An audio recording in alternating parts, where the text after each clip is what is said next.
la situación, lo que se está viviendo, ni más ni menos, con lo que es la aprobación, seguramente que va a ser así, del refinanciamiento del Fondo Monetario Internacional. Pero claro, esto tiene muchísimas lecturas, no solamente la económica, que parece ser la más directa, sino también estamos hablando de muchas lecturas políticas, y de eso nos vamos a ocupar en estos momentos porque estamos en contacto con el licenciado Esteban Ackerman, que es politólogo, y lo estamos saludando aquí en Telediario Federal. ¿Cómo te va, Esteban? Muy buenas tardes, muchas gracias. Muy buenas tardes, gracias por comunicarse.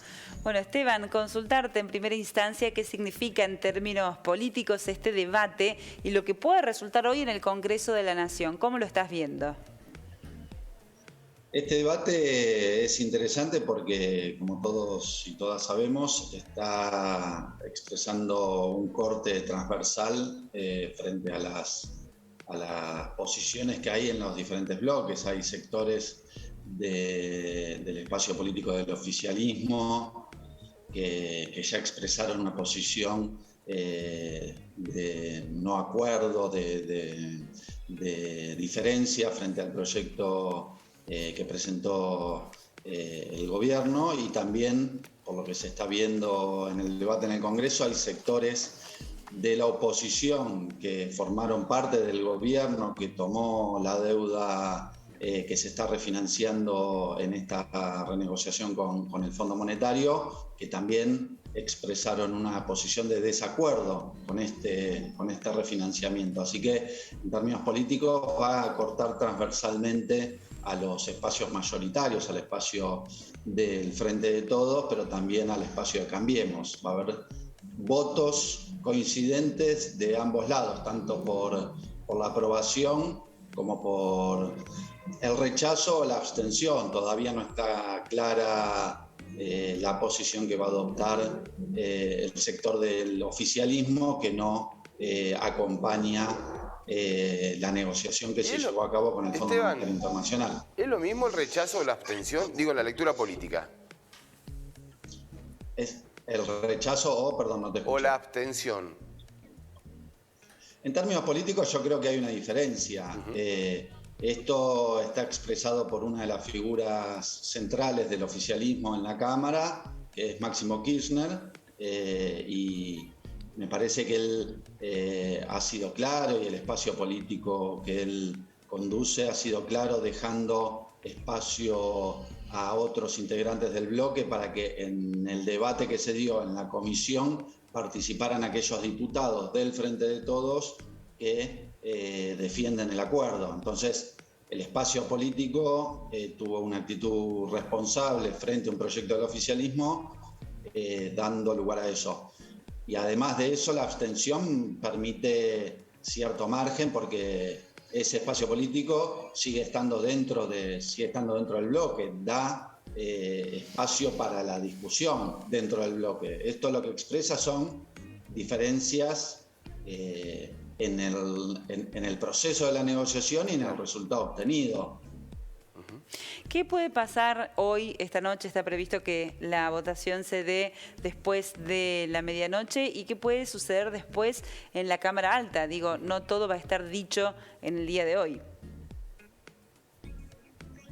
No, es cierto eso es un dato importante. Pareciera que en la Cámara Alta el debate va a ser menos complejo, por lo menos para conseguir los votos para la aprobación, pero todo indicaría que el resultado final va a ser la aprobación. Los votos se cuentan de a uno y al momento de la votación, pero todo indicaría que se va a conseguir, que el oficialismo va a conseguir los votos para la aprobación del proyecto que presentó el gobierno.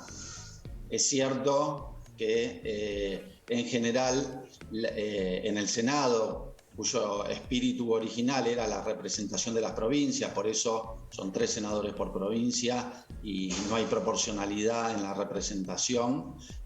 Son 3, por más que tengan 200.000 habitantes, como tienen las provincias más pequeñas en términos poblacionales, o son 3 senadores también en la provincia de Buenos Aires, que tiene algo así como 25 millones de de habitantes. En total, bueno, lo vamos a saber con el censo eso.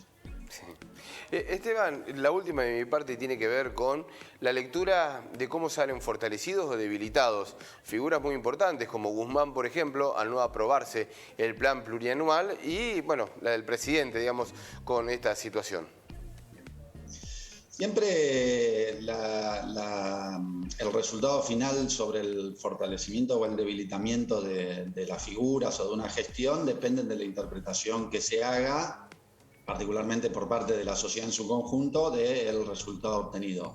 Lo que considero en este caso es que me parece que Guzmán, sabiendo la complejidad del asunto y sabiendo que es un tema muy álgido, porque ningún sector del oficialismo expresó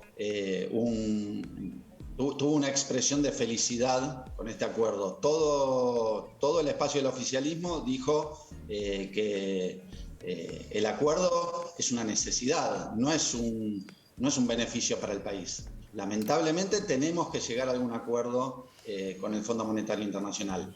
Aún así, el ministro Guzmán mostró flexibilidad para conseguir el objetivo final, que es que se vote hoy esta ley y que se permita avanzar en el acuerdo de refinanciación. Todos sabemos que la imposibilidad de refinanciar haría inevitable una cesación de pagos, haría inevitable un default, porque el cronograma de pagos que firmó el gobierno anterior cuando acudió al Fondo Monetario Internacional, porque en ese contexto se le habían cerrado los mercados voluntarios de crédito, es absolutamente imposible para pagar para una economía como la Argentina. Es imposible que una economía como la Argentina genere un superávit de dólares de 15.000, 18.000 millones de dólares como los que teníamos que pagar este año y el año venidero. Claro. Eso es imposible. Entonces, teniendo en cuenta eso, la flexibilidad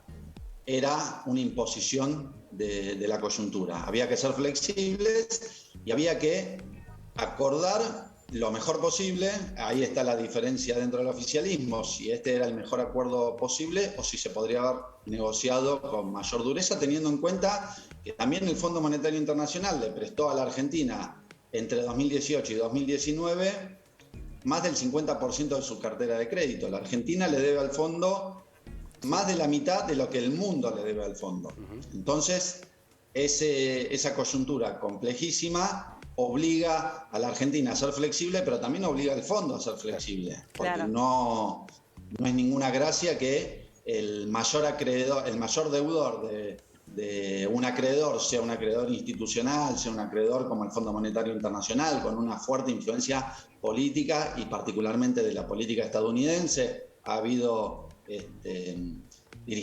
altos dirigentes políticos, altos funcionarios que afirmaron que fue un crédito político, fue un crédito para el gobierno de Macri, no fue un crédito para la Argentina. Si la Argentina hubiese hecho con esta deuda, por ejemplo, una planta de gas natural licuado, una planta de GNL, que hoy quizá mucha gente no conoce en detalle, pero digamos, es una fuente de energía muy importante en el mundo, pero que aparte ha tenido un incremento en el precio debido a la situación de guerra que está viviendo Europa. Claro, pero no pasó, Esteban, no pasó y bueno, y ahora hay que arreglarlo, digamos. A ver, yo entiendo hacia dónde vas y la lectura, pero bueno, ahora hay que mirar hacia adelante también, ¿no? Un poco a mirar hacia el futuro y cómo se hace, bueno, teniendo la madurez política como para conseguir lo mejor de la Argentina, sin mezquindades políticas que muchas veces, lamentablemente, son las que mayor ocupan el lugar, ¿no? Lo que reclama ese sector que no acompaña del oficialismo es que si el gobierno fue irresponsable al tomar el crédito, el organismo, al darnos semejante crédito como Estado, también ha cometido una gran irresponsabilidad y eso no se ha negociado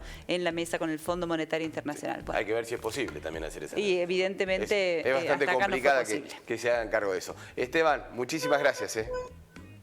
No, muchísimas gracias a ustedes. Un fuerte abrazo, hasta cualquier momento. Luego.